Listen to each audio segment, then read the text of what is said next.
What's going on, everyone? This is City Wrestling Radio, and I guess this is the second half of the weekly The B Show. I'm Corey Smith, and you're Michael Vergara. This is B Show, Night 2 of August 27th, Wrestling. 2020. Usually each week we're here and talk about NXT and AEW Dynamite, but this week, because the shows were separated days, It's Thursday. It's a little Thursday night Dynamite. I think this is what was originally planned, the original name of the show. Thursday night. Yeah, I mean, they tend to gimmick these things Tuesday night Dynamite. often. The original copyright for the show. I think it was originally Tuesday. Okay, it was Tuesday night. Well, nonetheless, it's a T-Night Dynamite. All Elite Wrestling, it just happened, and we're here to review it and talk a little bit of news. Some really sad, and some stuff to look forward to. Don't forget to like, share, and subscribe at CWR415, Facebook, Twitter, and Instagram. That was a really weird segue into that, but hey, check us out on Instagram. Oh, and hey, if you don't notice, I have a messed up finger. Not flipping you off. Sorry, it's not a gimmick. I'm not going to poke you in the eye when the ref's not looking. He won the title with a loaded finger. Yeah, it could. You know what? I've won many titles with loaded fingers. Quick, but give me one title. The Northwest San Francisco Tenderloin title. What'd you do? No, you won with the loaded finger. What am I saying? In the eye, but the ref didn't see it. It is a 24/7 title, so who knows? Someone might storm into that room of yours and just herd of people could just storm in here and take that title anytime. Yeah. It is just a fanny pack, though. Nonetheless, AEW Dynamite news. Let's get into all of it, shall we? Yes, let's. Start off with kind of some sad news. This actually just came in, I think, within the last hour or so of recording this show. It was like right after Dynamite, 7:24 p.m. Scott Armstrong tweeted this, actually. So yeah, his father, Bullet Bob Armstrong, the leader of the famed Armstrong wrestling family, has passed away at the age of 80. Of course, our condolences go out to the Armstrong family. The news first was announced, like you said, by his son Scott on Twitter. Thursday night in March, Scott tweeted that his dad came over for a workout despite having bone cancer in his ribs, shoulder, and prostate, all of which he refused treatment for.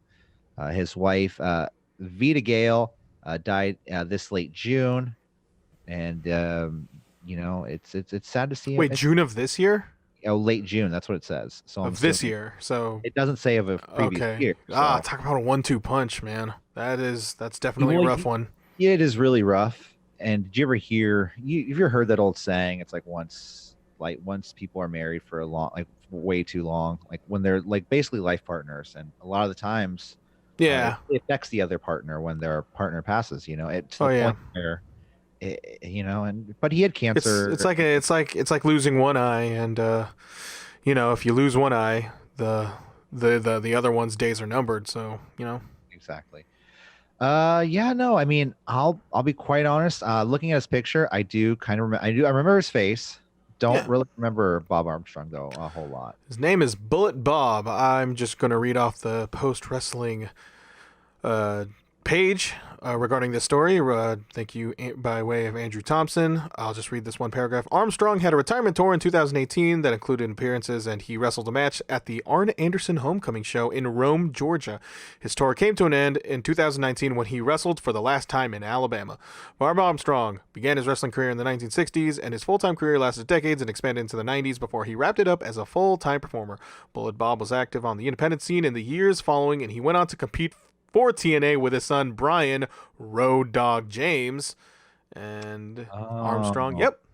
Scott Armstrong and Brian James. They're brothers. Armstrong is a multi-time NWA champion in multiple territories, and he was inducted into the WWE Hall of Fame in 2011. So yeah, condolences to the Armstrong family and everyone involved in that. Yeah. He actually held a litany of titles because I knew nothing about him 2 minutes ago. But here I pulled up some information about him. I'm not going to pretend like I knew stuff about him. That is how the world works nowadays. People pass classes in school now. Yeah. I mean, come on. What was it? So no, Bob, he did hold a litany of titles, including in the Mid-South. including the Southeastern Championship Wrestling and various other titles in NWA affiliates, although he did not hold the prestigious Tenderloin title that I hold. The Columbus Heavyweight Championship. He won that 4 times. What is the Columbus Heavyweight Championship? It's probably in Columbus, Ohio? But then this is in Georgia. Is there Georgia? Okay. Georgia. No, I mean I don't know. Maybe it was Christopher Columbus themed belt. No, yeah, there's Columbus, Georgia. I just found that out too. You find out a lot of things in the internet. Internet has you want a to just lot make of this? information. Yeah, some might say there's a super highway of information. But you know, inside this technology, internet. it happens, and it's coming at a fast pace. Are you with it or are you not? I mean, that's the question. So no. yeah, rest in peace, Bullet Bob Armstrong. He was in a couple episodes of Impact. He was one according to his Wikipedia page, at Against All Odds on February 12, 2006. Kip and BG James, the James Gang, which is the New Age Outlaws. James Gang. They're the ones that was that tag team where they just straight up just shit talk WWE all the time. They told Paul Levesque, "I'll see you at the Alamo." Yeah, that was a shout out to OSW right there. Faced a Latin American exchange. Yep. Oh, no, go on. Sorry. Latin American exchange with BG, intent upon avenging the harm done to his daddy. The James Gang was victorious, but ambushed by the LAX after the match. They were saved when the returning Bob Armstrong entered the ring and chased LAX away. So wait, Bob Armstrong was chasing LAX away. That's funny.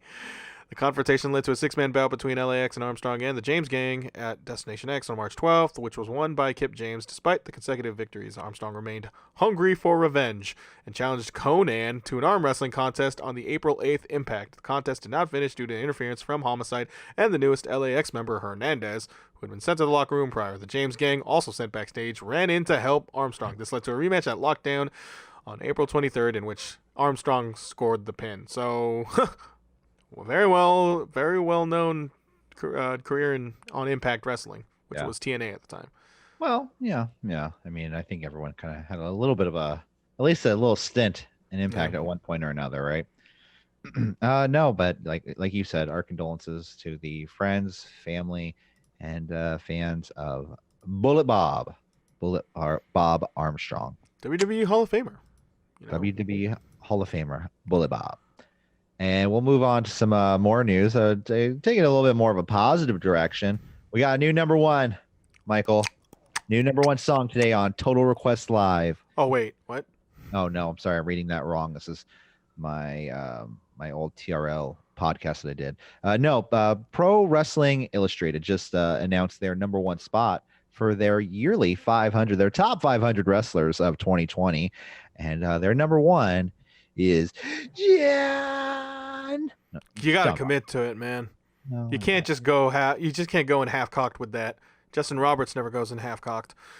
Well, I mean, so have you talked to some of his exes? I mean, yeah, he has a whole laundry list of them. Top 500 wrestlers as ranked by PWI. I have the list right here. If you want. Oh, sweet, yeah. Number 1, Jon Moxley. So I might as well because we just announced it. So during Dynamite, there was I'll just go straight to it. Like when they brought that up, Jon Moxley being PWI, Jericho, because he was on commentary tonight, he asked who was number 2, and they couldn't say it. They couldn't say it. You know who was number 2? Orange Cassidy. Adam Cole, baby. Oh. And then Chris Jericho was asking what number was he? He was in fact number 3. Oh, well, that's a good number. Yeah, we're gonna go through all 500 of these. So get comfy. Nope. Number 4, Drew McIntyre. Number 5, Tetsuya Naito, which makes sense. He was he won the title. Yeah, well, he did win the title. Drew is having a better year than Naito, I would say. He's having a better run, I think, than Naito with his IWGP title. Do you know what happened to Naito? Drew McIntyre. Oh, I'm sorry. He's having a better run than Naito. Yeah. So I was still having flashbacks. I was too busy thinking about Naito. Of Gato looking you in the eye going, Too bad. Speaking of Gato, number 6, Kazuchika Okada. Number 7, Cody Rhodes. Number 8, Seth Rollins. Number 9, Kofi Kingston. What? Number 10, AJ Styles. Number 11, Keith Lee. 12, I'm going to just go to 20.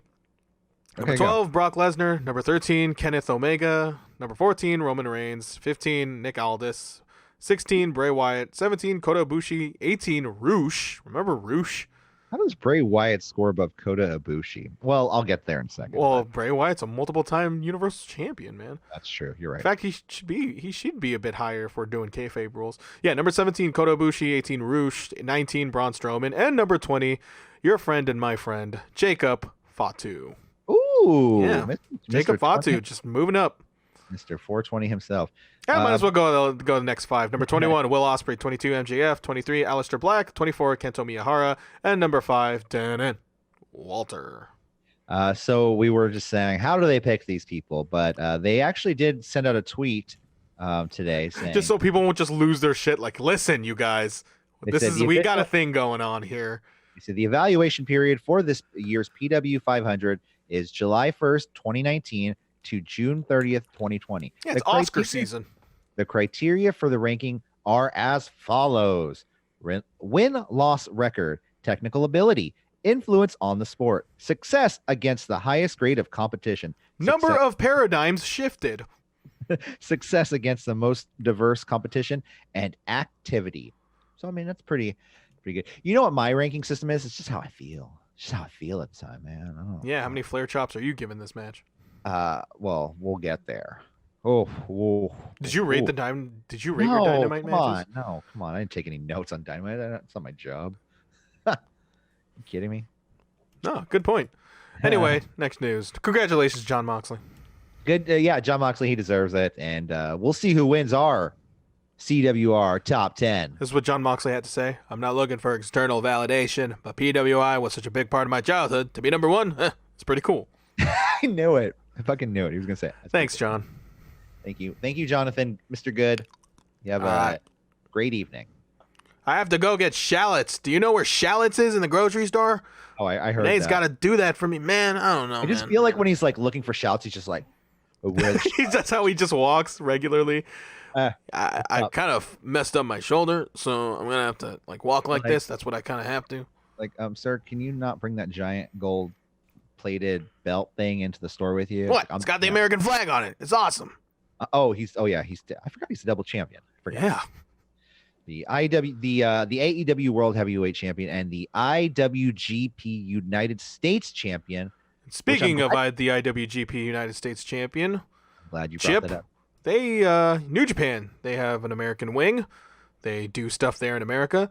And I'm starting to feel like it's 2 divisions of New Japan now. They have no choice but to have 2 divisions at this point. Oh, I know, but it is completely separate at this point. Whereas some other companies, it's just one entity. Where AEW, they're who they have is there at that one show. WWE, who they have are at their locations and they're going to do what they got to do. Whereas New Japan, half the roster is in Japan and the other half of the roster is in Los Angeles. That's how that works. Anyway. Yeah, their New Japan Strong show, which is a pretty good new weekly show. Yeah, they got kind of a groove going on, which like they got people, and I'm about to list those people in these major matches lined up for Fighting Spirit Unleashed on New Japan Pro Wrestling Strong.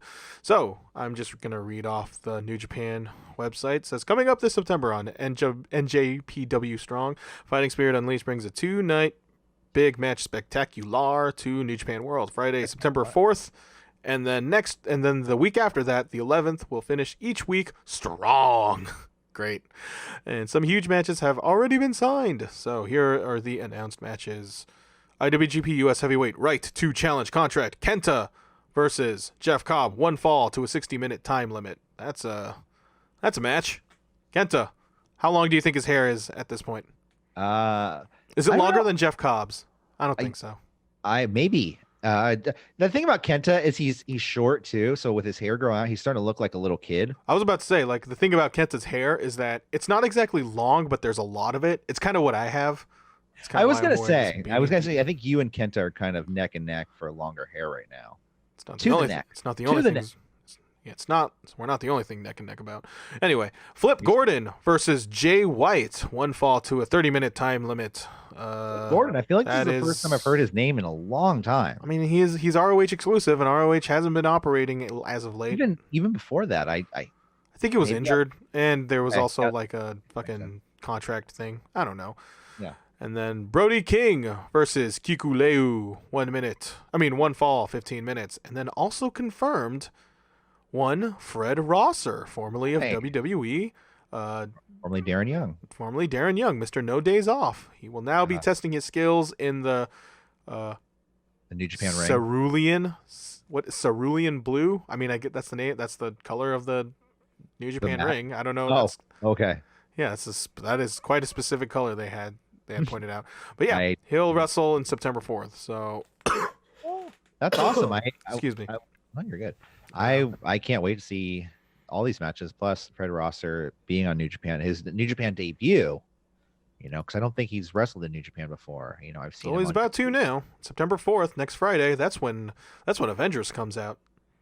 Avengers. Video game. That's when Tony Hawk comes out. I know what I'm playing. Did you see the previews for the new Batman or the trailer? Gotham Knights or something? Well, no, I'm talking about the movie. Oh yeah, that movie. Oh, it seems like I know like that movie's been that story has been told millions of times, but there's something fresh about Robert Pattinson. No, I think it's more the killing. It's more like the Riddler. It's the Riddler, right? And then I think they're gonna lean on that the detective stuff a little bit more. I know the Nolan Batman's movies kind of did that, but it seems all right. I can't really form a more concrete opinion about it, but yeah. I like Robert Pattinson. Yeah. New Japan though. New Japan Pro Wrestling continuing their U.S. division. I wonder they're battling for this right to the U.S. contract or to the right to challenge the United States champion for the title, who doesn't exist, pretty much. Yeah, he can't wrestle in America for New Japan Pro Wrestling. I think there's just gonna come a time where they're just gonna say, listen, neither of us kind of anticipated this. You want to just for one match, he'll lose the title, please. But then I can definitely see the concern about putting Moxley into another environment that AEW has no control over. Like I can definitely see them being very gun shy about that. Like, are they willing to run the risk about putting Moxley into this pool? Like he can wrestle for AEW. We have complete control of the environment. We own goddamn Daly's place. God damn it. But that plays in New Japan. Like, I don't know. Do you think? But then you also put in the fact that you think he runs as much of a risk as he on his to and back home as he would wrestling in a New Japan facility. He's adding another. Yes, going to New Japan Pro Wrestling and wrestling in New Japan for wherever. Let's just say they said, hey, can we just have him for one match? We need that title back. And he goes to the dojo in LA. They might just wait after All Out. But he is essentially putting himself at more of a risk to be around more people that he hasn't been around before. So that is that's kind of why there hasn't been any movement regarding this deal.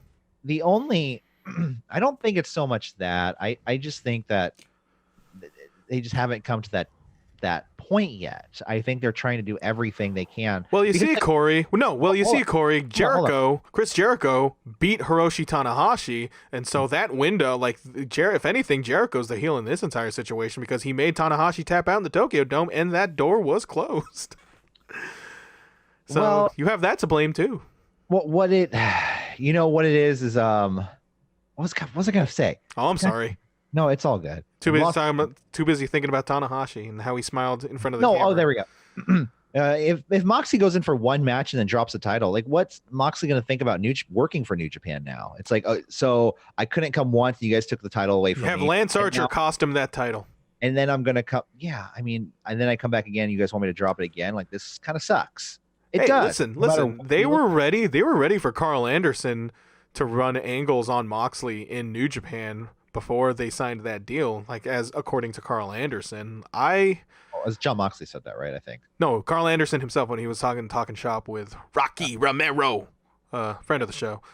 Because we used to do bumpers and he did one for us. We use that all the goddamn time because, goddamn it, that's one of our most legitimate ones. We haven't used the bumper in we don't have to.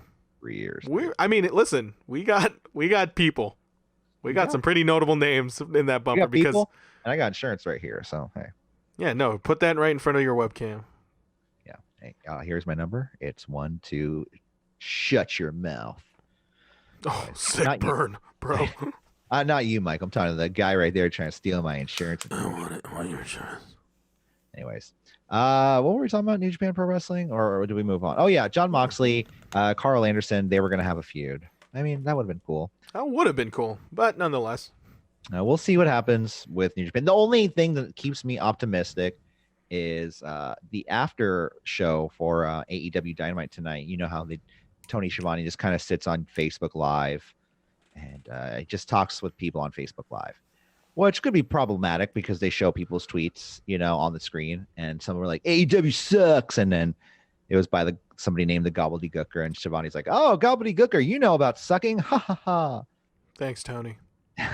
Love the guy. Honestly, look, okay. No, what I was gonna say is that somebody asked, what about future, what about Raven? Yeah, working with New Japan Pro Wrestling, MLW, Ring of Honor, and Tony Schiavone said, honestly, he goes, with the way everything is right now, I think we're gonna start to see more and more cross-brand promotions. It's already starting with Thunder Rosa and NWA.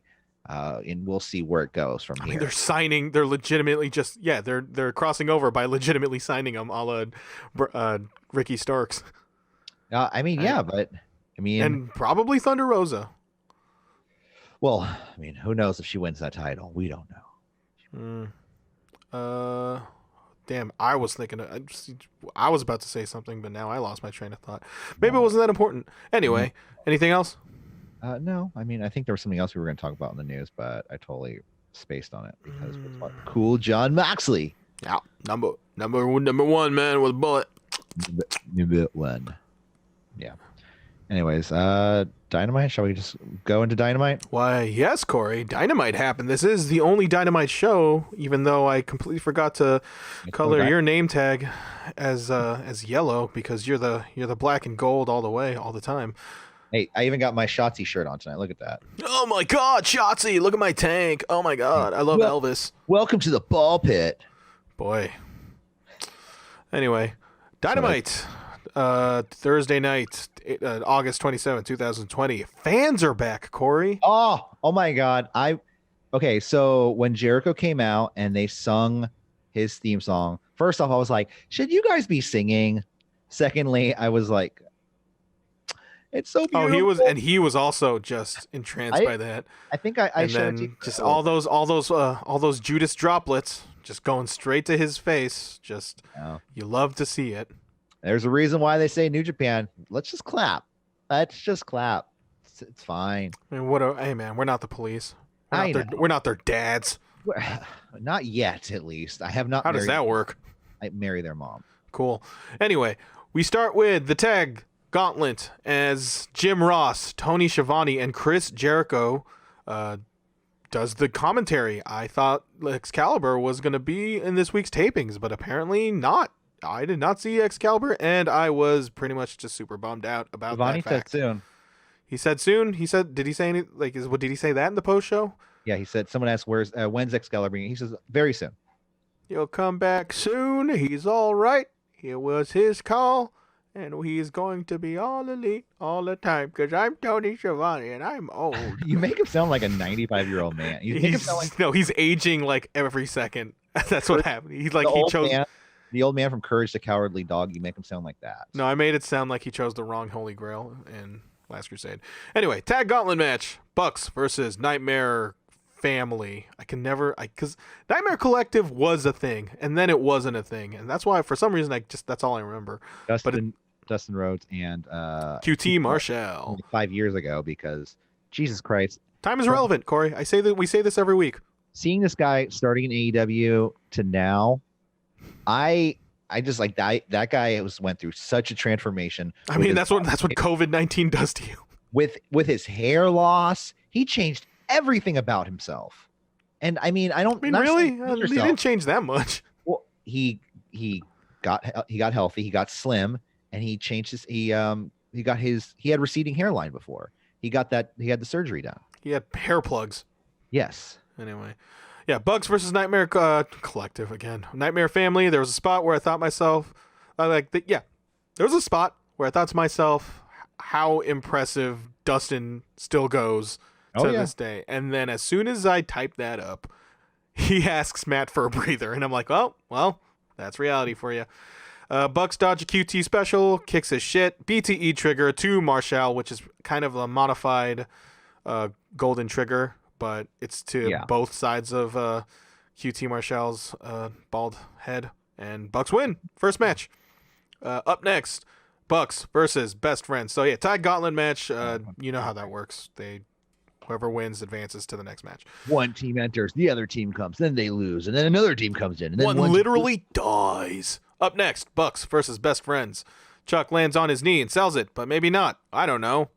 Trent spears Nick on the outside. Nick does a German on Trent on the apron side. Trent counters Northern Lights from Matt into a tornado DDT. Commentary puts over Bucks fatigue setting in, considering the fact that they wrestled a match beforehand. You know, the story of every gauntlet match. Soul food half and half, and they give the people what they want. Again, Excalibur, you are sorely missed, but yet Tony does the call, which ain't good enough. Attempted strong zero, but Nick attempts a roll up for a 2 count. Bucks are about to do a Meltzer driver, but out of nowhere, Adam Page emerges from the shadow and grabs Nick's ankle as Trent rolls up. Yeah, I'll grab the microphone like he did, so I got to turn Holland. Yeah. Oh my God, he's holding on to it. Why, Adam? Why? Yeah. So Adam Page out of nowhere grabs Nick's ankle as Trent rolls up Matt for the pin and win. Adam Page prevents the Bucks from winning this gauntlet match. So what was the motivation behind Hangman Adam Page doing this? Oh, guess we'll find out. Well, what do you think? Oh, okay. I'm asking. Oh, okay. So, I know. I thought that was a rhetorical question. Like, why did Adam Page do what he had to do? Was it the Denver Broncos? Chef? Who killed Roger Rabbit? Okay. Oh, who framed Roger Rabbit? But, yeah, Adam Page, I think he just wanted he wanted to wrestle FTR because he's Adam Page is definitely like me, where he'd rather see himself wrestling FTR than he would wrestle the Young Bucks. Yeah. You know, I think he was just like, fuck, dude, like that match is great and all. Hangman, Adam Page versus Page and Omega versus Bucks. Some might say match of the year, but we done that. I think that's just what he thought. I need to compete with my other match that I had. Yeah, and I wanted to see it. I didn't want the Bucks to win, but also it kind of protects the Bucks from facing FTR on free TV. So that's that. So Adam Page was just looking out in the best interest of AEW. That's what I think. He was trying to make as many matches as fresh as possible. You know what? The simple storyline answer is he's drunk. Well, no, is that last week he was or a couple weeks ago he was really pissed at FTR for going after the Rock and Roll Express because he was a big fan of the Rock and Roll Express growing up. He went after FTR and they told him to chill out, and now he's trying to get FTR to win for a match against him. He wants to take care of FTR himself. He wants to take them out for revenge for the Rock and Roll Express. So he just wanted to make sure by any means necessary. He wants FTR. Yeah, to stop it, to nip it in the bud, as they would say in the cowboy terms or towns or whatever. Although I will say this, I think it will lead to the Kenny Omega heel turn once they lose the tag titles to FTR. It's not looking like it, but it could be a swerve. That's because they alluded to Kenny Omega. That's the thing. AEW, there's a million fucking directions going on all at once. With the same characters on different shows. And I know people say being the Elite is not technically part of All Elite Wrestling, but come on. Oh, come on. I mean, why do you think? I mean, that's what made that show made the Dark Order. Yeah. Oh, did you watch BTE? I don't think I did this week. No, but I was going to say, remember I was talking about Ricky Starks last week on BTE. I was wrong. It was not BTE that I remember seeing him in. It was Sammy Guevara's vlog that he does. Ricky Starks is very good in that. So. Okay, keeping kayfabe alive. Ain't no reason why Ricky Starks would hang out with those Elite geeks. But being the Elite, it is Dark Order's best week. I'll say that. Okay. Okay. This one in particular is amazing. Brody Lee is transcendent. Everyone's transcendent. John Silver, Alex Reynolds. Oh my God, it's so good. Oh my God, it's so good. Oh my God. Okay. Okay. But nonetheless, we got a show to do. Best Friends versus FTR.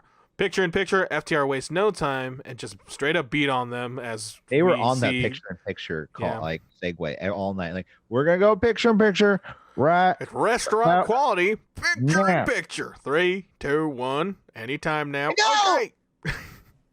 Okay, so they work all over Chuck's knee, which he was selling in the previous match. Pretty much dictates the entire match.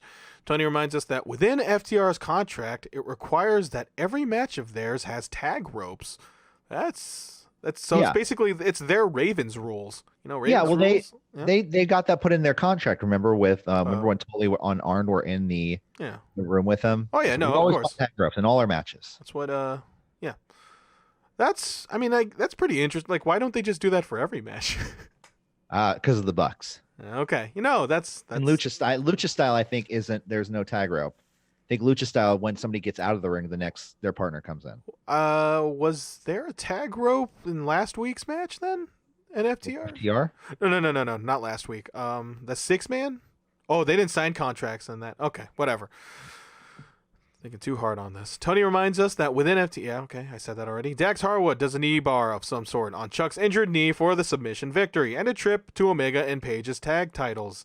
A submission victory in a tag match. That's, I normally don't see that because whenever there's a submission going on, like the partner would just stop that. But this was kind of this was indeed a finish. It didn't need to be as long as it needed to be. I think they needed to get from point A to point B, and that's for FTR to be your number one contenders for the tag titles.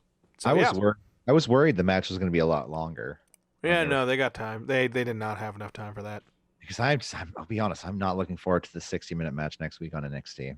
Oh yeah, I'm dreading it. It's half of the show. I know, but I'm just like or more than half because you gotta. Or you think they'll do it in real time? I have to do the best review of this match ever. I got to do it, man. Yeah, man. Imagine if you're doing main roster reviews, you had to review the best match ever between Edge and Randy Orton. Or the greatest match ever. I think we skipped that one, right? Yeah, good thing I didn't light a fire. I didn't light a fire under my ass until after that fucking pay-per-view. Oh man. Didn't have fuck, what's his name? Ring announcer. Passed away recently. Finkel. Yes, Howard Finkel. He did not announce your name doing so. Anyway, Darby Allin, student film time. He's wearing Ricky Stark's face, and he says he's not afraid of anything as he climbs a bridge and thumbtacks are stuck on his back. God damn it, Darby.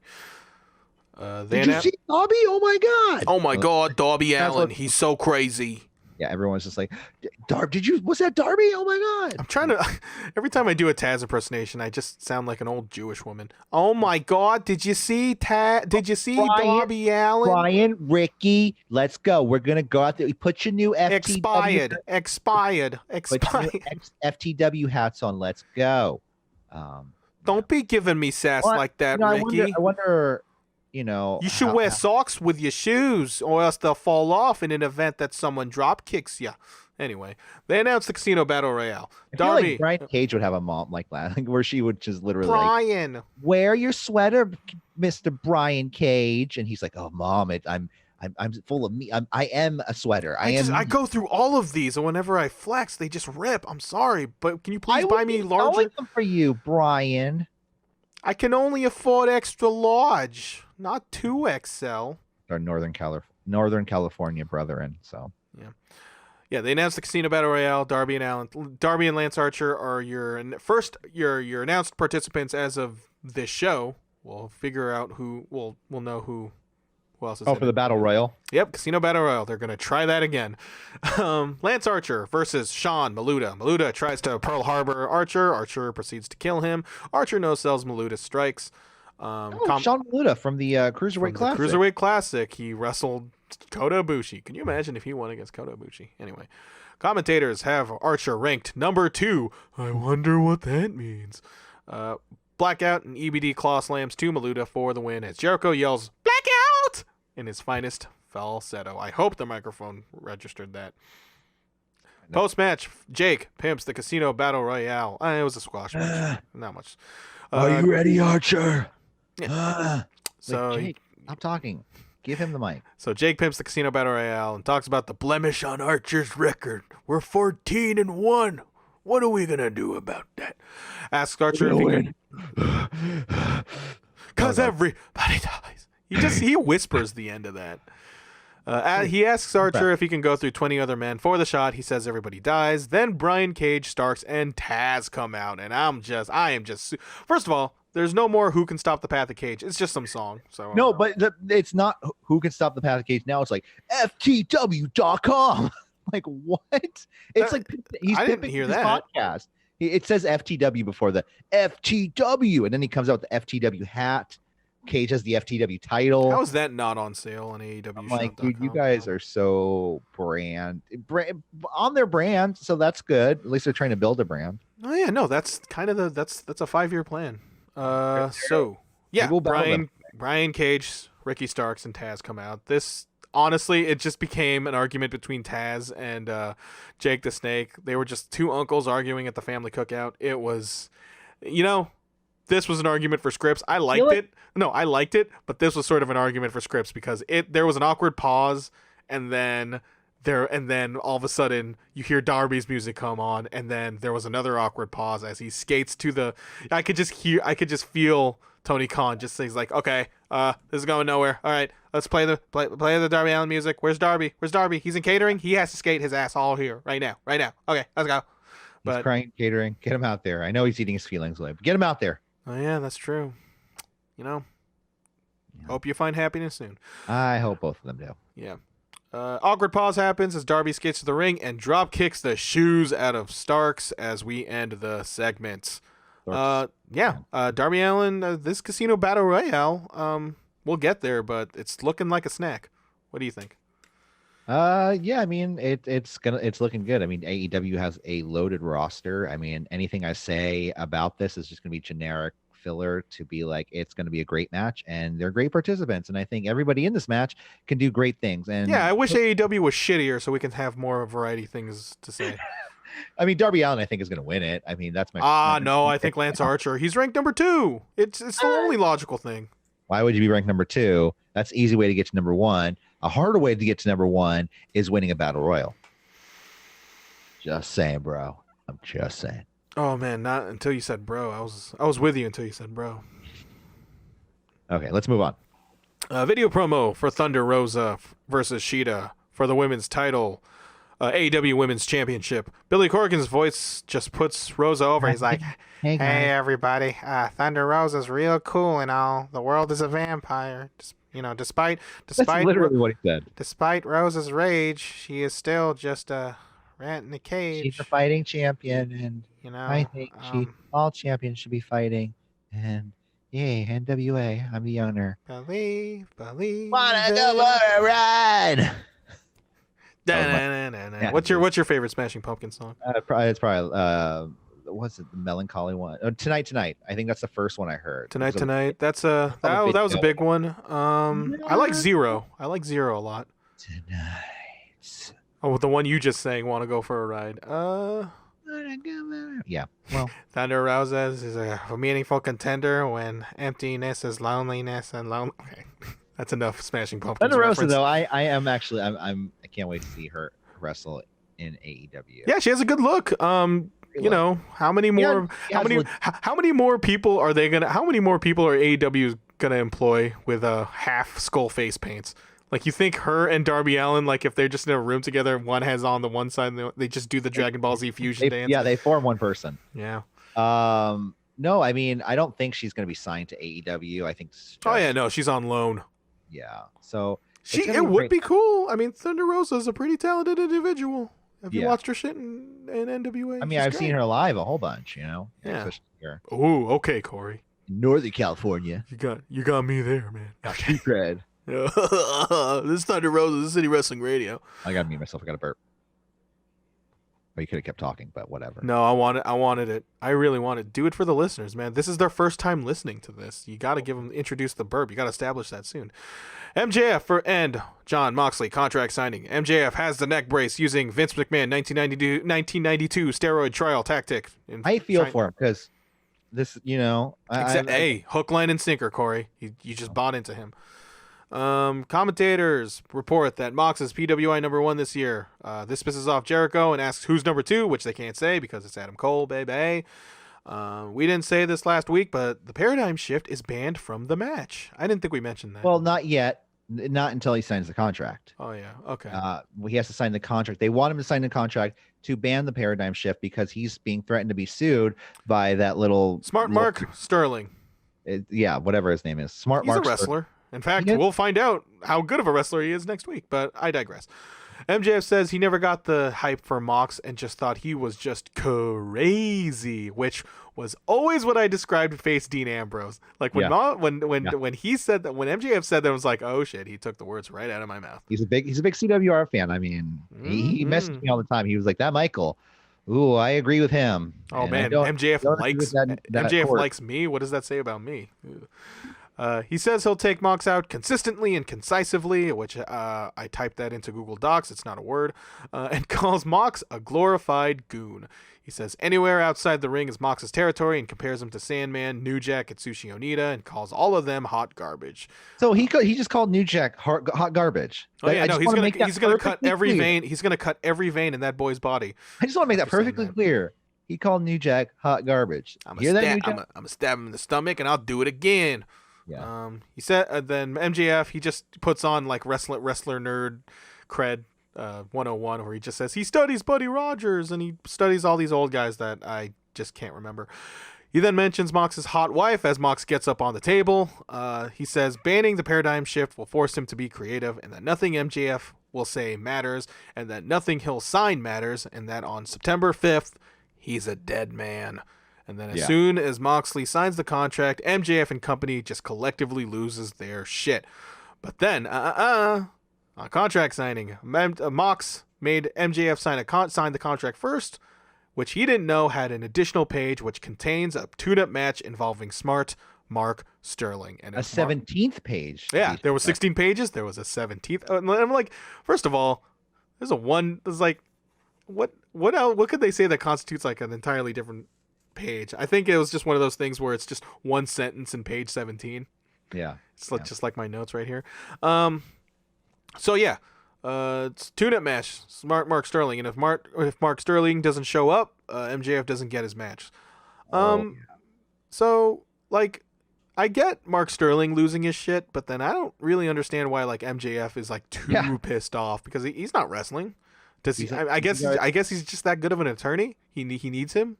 Okay, so yeah, the thing about this too is that I mean, I don't get why MJ. I mean, there's a chance the guy could run.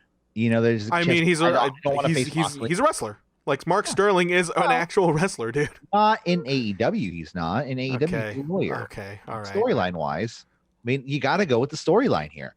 I mean, I could sit here and say that like I am a butcher, but how does that help me do a podcast right here? I mean, every time I go inside your house, you always open the door with a knife. That's just protection.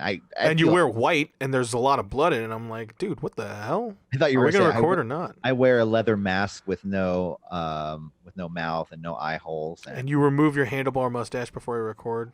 There you go. But no, I don't know. I don't know where MJF is going with this or why. I mean, regardless of that, I thought this was a money fucking segment. Well, because they're both really fucking good in the mic and they know what the fuck they're doing. Yeah, Moxley, he was kind of making a point that he doesn't need the Paradigm Shift to beat anyone, and in fact, he uses like he's finished matches without the Paradigm Shift. I was gonna say he proved it against Brian Cage. He almost tore Brian Cage's. He almost tore his bicep out, or his tricep, or his bicep.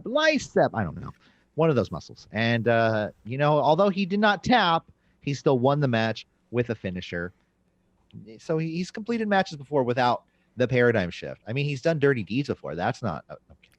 Yeah, so that in and of itself kind of takes me out a little bit into the build of this. But regardless of that, like, they have done a pretty good job building up to this. You know, what are MJF's chances to win the title? I see Moxley wins this. This is MJF's first title loss. I mean, first loss.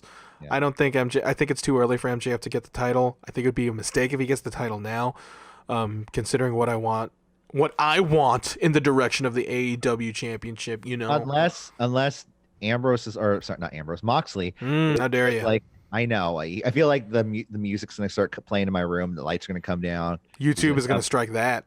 He's gonna come in, pin me, and take my Tenderloin title. No, what if he goes to Japan for a while? What if that's his plan? What if his plan is like, hey, I'm going to go to Japan for a while. Let's take this title off me. I don't think that's going to happen, but I will just let you live your life thinking that way, Corey. No, I'm not saying it's going to happen, but it's a possibility it could happen. He has that other title he's going to have to defend soon. He's going to have to do something about. So when? That's all I got to say. If not, when? Yeah. And if not, or if, when, how? We get a video recap of Best Friends versus Proud and Powerful. Yeah, they do the whole car angle. And then it leads us to our next match, Lucha Bros and Butcher and Blade with Eddie Kingston versus Griff Garrison, Joey Janela, Brian Pillman Jr., Sonny Kiss, and Joey Janela. I wrote Joey Janela twice, and I'm not gonna, because he's so nice, I said it twice. The AEW Dark Crew. Oh, yes. Yeah. Yes, the AEW Dark Bus. You know, yeah. They just roll them out there. Penta chops the shit out of Griff Garrison, which Tanara Conti in the front row was just super into it. It was like, ooh, Penta. Yeah, she had a very Latinos dark laugh. Latinos really do it better. Oh, yeah, I remember that. Also, Penta is one-eyed for some reason. You notice that mask? It's like, is he paying tribute to Rey Mysterio? Like, hey, you didn't sign the... Like, I thought you were going to sign the contract. I had this special gear. You were going to come out. Maybe he... I don't know. I don't know, man. I was just thinking, maybe did Venom ever have just like one eye at a certain point? I don't think so, no. Okay, because he does that Venom-inspired gear all the time. You're asking the wrong CWR co-host about this stuff. I know. Jose would know a thing or two about that. They build. I mean, I can do a Jose impersonation. I don't think so. Okay. They build heat on Janela for Sonny to do the hot tag, and Sonny has really refined his offense. I thought Sonny actually outshined everybody, like his entire team. He looks good. Looks really good. That's like just does the splits and just fucking does the guillotine leg drop on all those motherfuckers. That's the thing about this quarantine is that a lot of these guys are really going to refine their skills. Oh yeah, no, they're just like they're wrestling without any consequences. I mean, I don't know about consequences. No, but they're training like there's no consequences. Yeah, it's like a wrestling school. Exactly. So they're always like, what are they gonna do? They can't go to the beach. They can't do this. They can't do that. So what are you gonna do? Train. Keep training. What can I do? Build a wrestling ring in their backyard like the fucking Young Bucks. Precisely. Janela does a fucking Death Valley driver to Phoenix on the goddamn apron. It's a reminder of maybe that's why they don't trot Phoenix out every week on Dynamite, because they'll just do shit like this every week, and when they actually want him, he'll probably get injured. He won't. Knock on wood. Penta does a back... Okay, and speaking of dangerous spots, Penta does a fucking package pile driver to Janela again on the fucking apron. Yeah. And then hot tag to Pillman Jr. And the commentary just pretty much says, oh, Pillman Jr. Remember Brian Pillman? And he does a bunch of high-flying spots because, high-flying Brian. What were they saying? Like, Brian Pillman Jr.? Well, do you remember Brian Pillman? Did you know that that's his son? I'd never have guessed. Oh my God, really? I mean, okay, sure, I could see it. Yeah, the name. Oh, I mean, the fucking hair, the look, pretty much everything. I see it now. Yeah, okay. No, I didn't. Penta driver to Pillman Jr., pin and win. Yeah, that was the match. I want Sonny versus Phoenix. Fuck, I just want anybody versus Phoenix, but Sonny Kiss was the star of this match, in my opinion. Yeah. What'd you think? No, it was a great match. Super technical. I mean, I loved it. Yeah. Post-match, Eddie Kingston. They should give this man the mic every week. In fact, they didn't give him enough time on the mic this week. He just comes out and announces his entire team to be in the Casino Battle Royale. Again, Taz accent, because they're both from New York. Yeah. Well, he also said, stable team. He goes, forget all that. These are just my family. These are the people I've wrestled on the independent scene with for a long time. So they're not necessarily a stable or anything. They're just friends watching each other's backs. Yeah. And did you see his shirt? Yeah. All lives can't matter until Black Lives Matter. Word up, Eddie. Good shit. Yeah. We go over Brody versus Cody from last week. Cody. Yeah, the death of Cody Rhodes. And Brody. That's Yeah. Florida. That's what I call Florida. Floaty. Nice. Going to floaty. They should float. Dark Order comes out with a fucking coffin like it's some Nigerian funeral meme.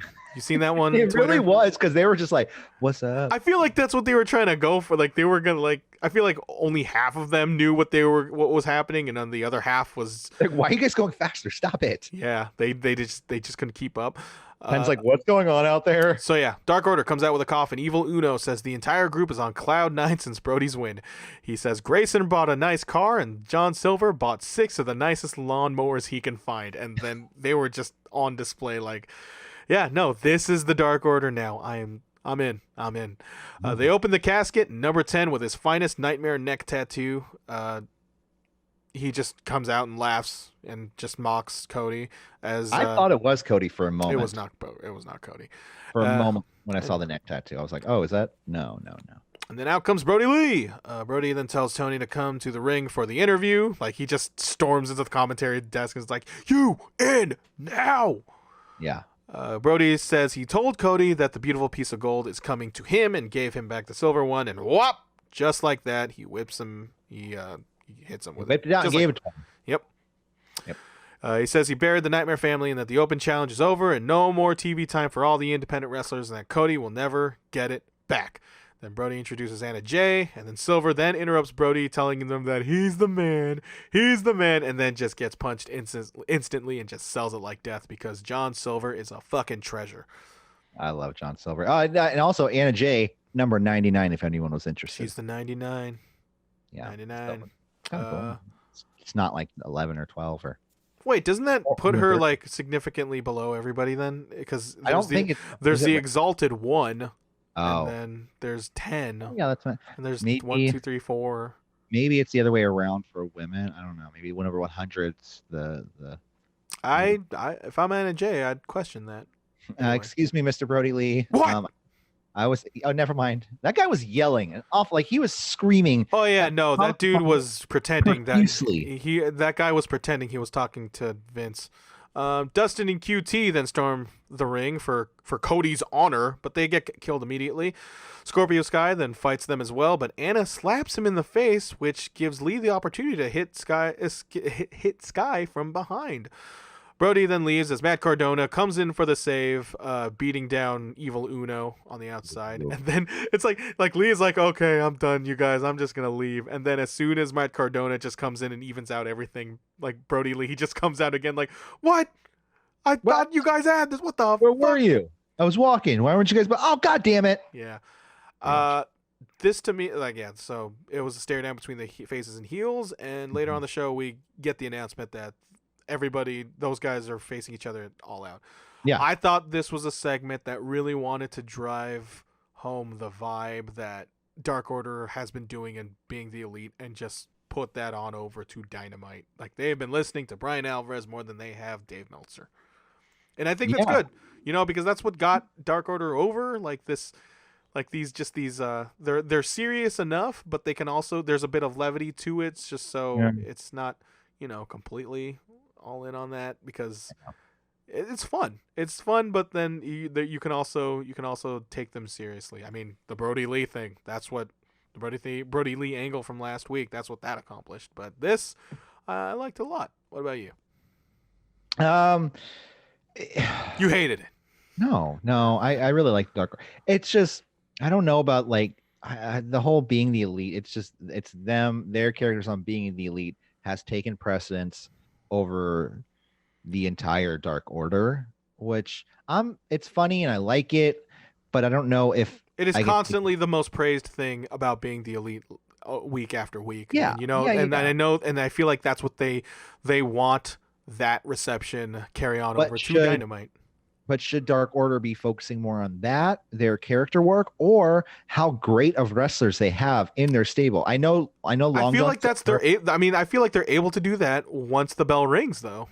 But I think we need to see more of number 10 cleaning house. I think that guy's too. I think they think he's too green. I mean, he wrestled a couple matches on Dark. Preston Vance, yeah.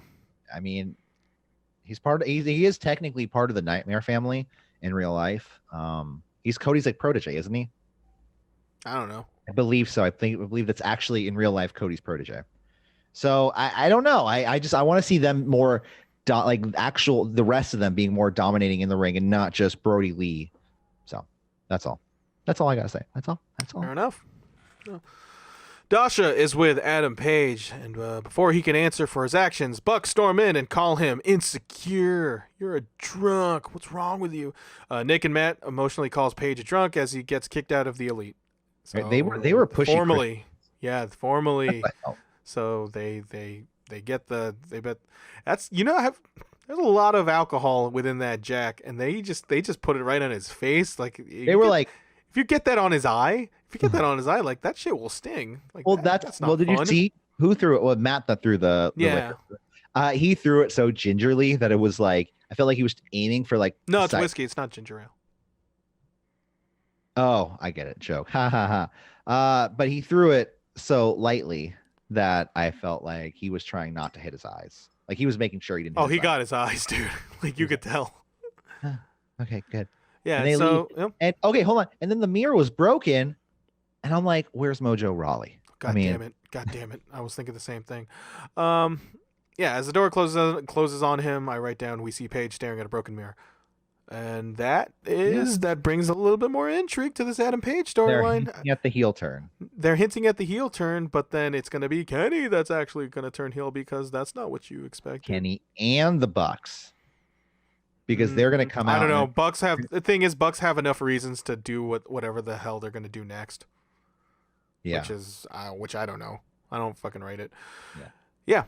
We'll see what goes on in that pipeline. But at least it's moving. You know, there was some weeks where I was all like, I kind of don't like. They're kind of treading on water a little bit. They're just doing matches just for the sake of matches. But yeah, we got the ball rolling here. Mm-hmm. Yeah. Is everything okay on your end? No, I thought I heard some noise in the background, but no, yeah, we're good. Okay. Big Swole versus Penelope Ford and Rebel handicap match. Whoa. Yeah.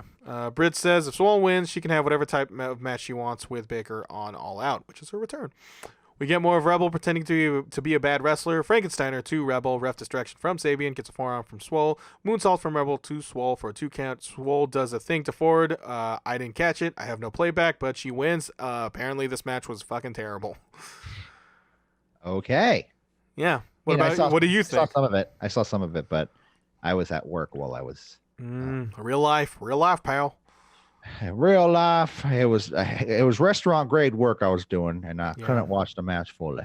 Yeah, it was nothing to write home about. Like it was. No, it was not. Yeah, did not catch my eye at all. I do like Swole, but there are people I like. It's these combinations. I think it should have just been Baker and Swole, but then you don't. I know you don't want Baker to. I mean, not Baker and Swole. Ford and Baker. I mean Ford and Swole. Getting my cards shuffled here. Yeah, it wasn't great. Yeah. Grayson, Uno, and Anna hand Tainara a Dark Order folder straight out of my 5th grade closet bin. They just come back. I'm like, oh, the Dark Order's coming back out, guys. Great. I had enough of them, but then they come out with this just messed up looking like construction paper folder that you would hastily buy at a Target just so you can keep your 8.5 by 11 signed copy. Well, it's where you'd put your introduction paperwork for new members, because they were trying to recruit Tainara or what's her name again? Tainara Conchi. They just call her Tainara. Tainara, yeah. So I mean, they hand her the folder and like she's just like she doesn't even look at it. She just hugs Anna Jay because Tay J, tag teams. Yeah, I know it was nice. Yeah, I just. She's a dumb member of the Dark Order, I guess. It's just her and Colt. Like, what has happened with Colt Cabana now? He's just there. I know. Hey, these guys are pretty swell. I mean, hey, listen, Corey. He has not paid for a single meal ever since he was hanging out with these guys. The whole point of him joining the Dark Order was for him to win matches, and they're not that angle of him winning matches. So also, isn't his face like fucking filled with gold? Oh, you didn't watch BT. Never mind. No. Face is not filled with gold. I swear, if they come out with that as a storyline, I've had it. I'm done. No kidding. Sammy Guevara cards time. Broken Spirits, Broken Sammy, not a chance. Broken Matt, stand by. Prepare to witness the breaking of a legend. Matt Hardy, you can't delete a Spanish god. Hit me up as we see a drawing of a broken table because that brings us to our tables match. Matt Hardy versus Sammy Guevara, which is our main event. Sammy gets busted open during the picture-in-picture. In fact, most of this match was in picture-in-picture. The stipulation is that the table must break in an offensive manner. So you must throw your opponent to a table, and that's what it counts. If you miss, no falling into the no, just yeah, like if you miss, as what happened into this match, if you miss, or if Matt gets through a table off a dive in which Sammy moves out of the way, it won't count, and that happened. Yeah, it is an offensive manner. I mean, technically, but I see the. They didn't count. It was ref's discretion. Whatever. Twist of fate. Okay, so Matt does this twist of fate with a chair on Sammy, and then as soon as they land on impact, the chair just props up. Like, and I just thought that looked really awesome. It was just like, oh, it's like one of those. It's like a Breaking Bad pizza rooftop moment where that shit wasn't supposed to happen, but it looks great. Let's just keep it in. Yeah. Matt breaks out a table with the word delete spray painted on it. Guevara then does a superplex with a chair propped up underneath it, which probably was not fun for Matt Hardy to take, and wins this match. They were both busted open, right? Yeah. Oh, yes. I forgot to mention Sammy Guevara had a terrible, terrible fucking gash, which, you think it was a receipt? Breaking news. Apparently, they have All Elite Wrestling figures in the Bay Area at the Walmart. Oh. Our buddy. In Rohnert Park? No, I believe San Leandro. Well, gotta make the drive, Corey. Anyway, sorry. Two people busted open, both of them, and Sammy Guevara getting the victory over Matt Hardy. I think it's perfectly justified to put Sammy Guevara over Matt Hardy because he's old. It's not just because he's old, but it's Matt Hardy. Matt Hardy can give he had this great match with Sammy, and now you're building the future. It's smart. But then what does Sammy have after this? I don't think this is again. If you look at All Elite Wrestling's Twitter account, it says Sammy Guevara and Matt Hardy. It's far from over. Oh, well then it's not done. Then they're gonna have another match and another match and another. It'll lead somewhere. It's just we just don't know now. But then that's the thing. We have faith. We have faith that AEW will follow through with this. Yeah, the Nightmare Collective too. What about that?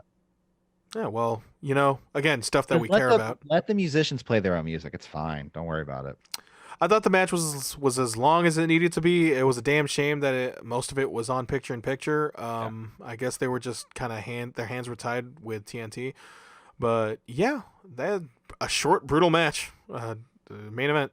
Post-match, Orange Cassidy's music plays, and then on the background, you see Orange Cassidy run so fucking fast to Jericho as they both attack each other, and then it was a schmoz.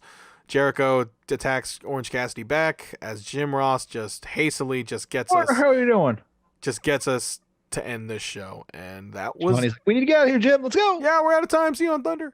But yeah, that was Dynamite. That was a pretty good show. The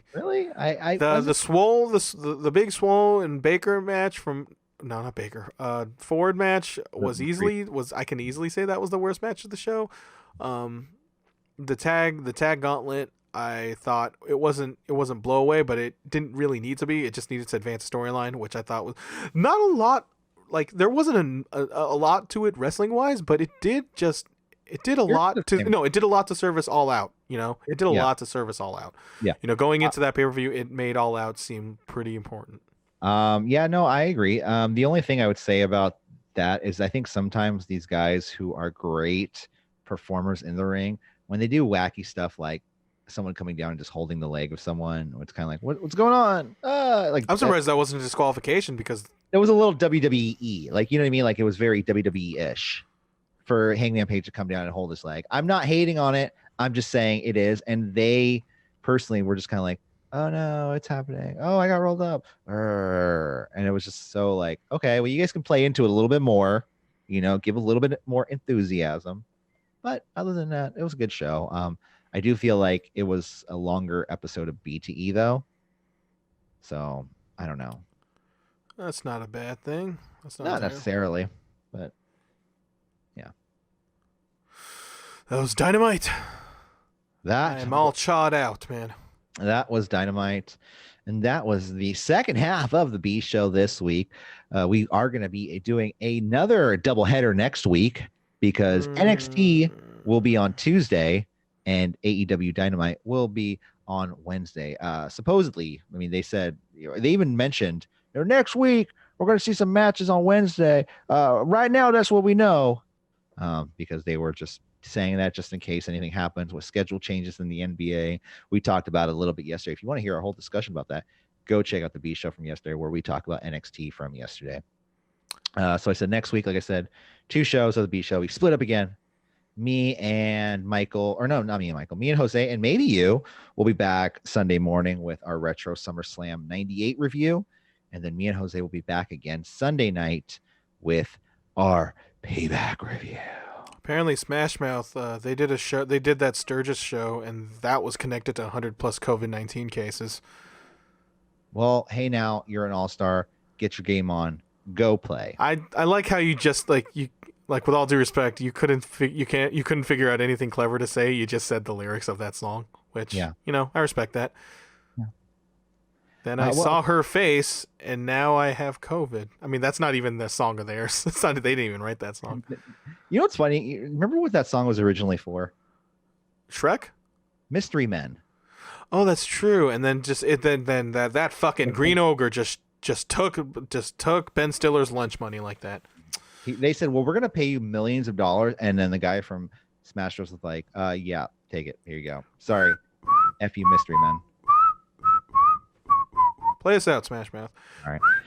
Well, guys, don't forget to like, share, and subscribe at CWR415. That's Facebook, Twitter, and Instagram. Check us out wherever we are. And if you see us on the street, stay 6 feet away, but say hi to us because we are really cool guys. All right, guys, we'll see you next time. Have a wonderful day. And all that glitter is gone. Good night, everybody.